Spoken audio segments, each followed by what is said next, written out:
Welcome back, curious creatures, to Nine Lives No More, the true crime podcast where curiosity doesn't just kill the cat, it occasionally ruins your sleep schedule.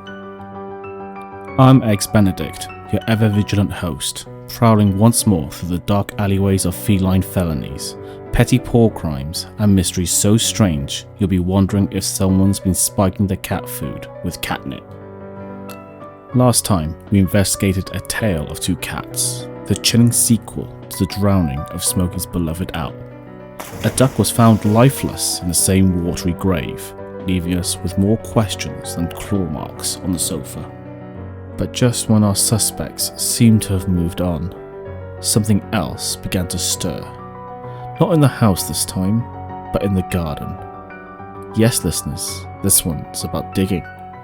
Not for answers, not for gold, for trouble. This is episode 3 of Mice and Mews. It began on yet another Sunday. Our cat parents decided to release the catten, or rather let the cats out into the garden. After all, if the cats weren't in the house, the toys would be safe, right? It wasn't until late afternoon that one of the cat parents noticed something.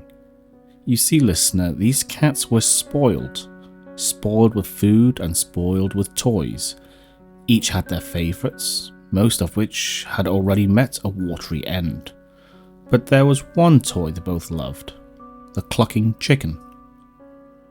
On this particular day, the familiar clucking that echoed throughout the house had suddenly stopped.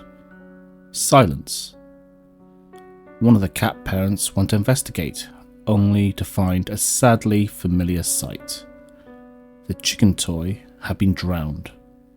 Another victim claimed by water. By now this was becoming routine. Our cat parent decided to leave the scene for the moment, planning to deal with it later. But when they returned to remove the soggy toy, a shocking discovery awaited. The body was gone.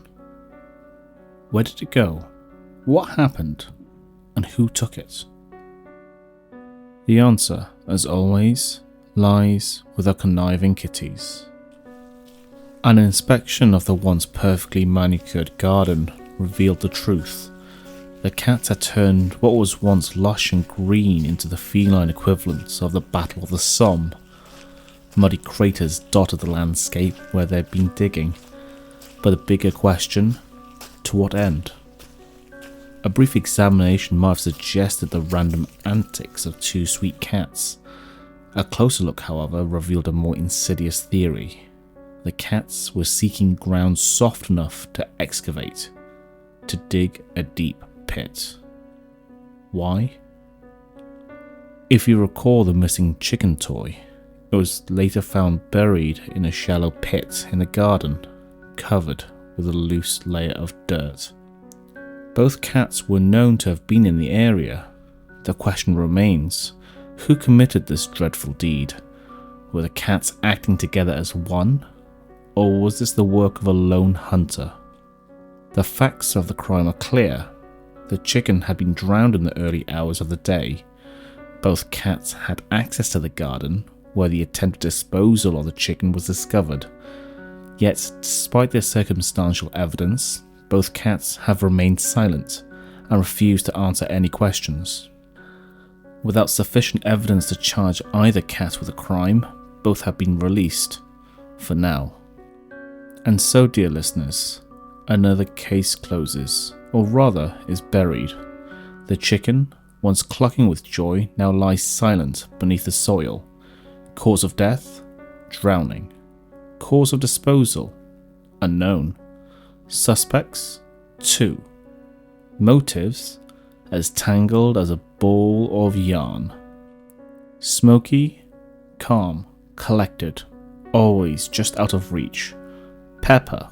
Fiery, impulsive, with dirt suspiciously clinging to her paws.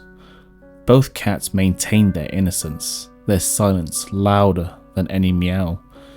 The police department has officially suspended its investigation, citing, and I quote, a lack of opposable thumbs to process the evidence. But between you and me, listener, something tells me this case is far from over.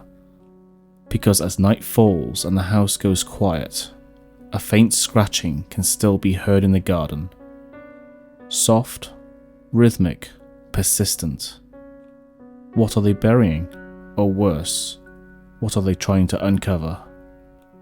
Join me next time as we follow the trail of paw prints leading deeper into feline deceit, a trail that may just lead us inside the house.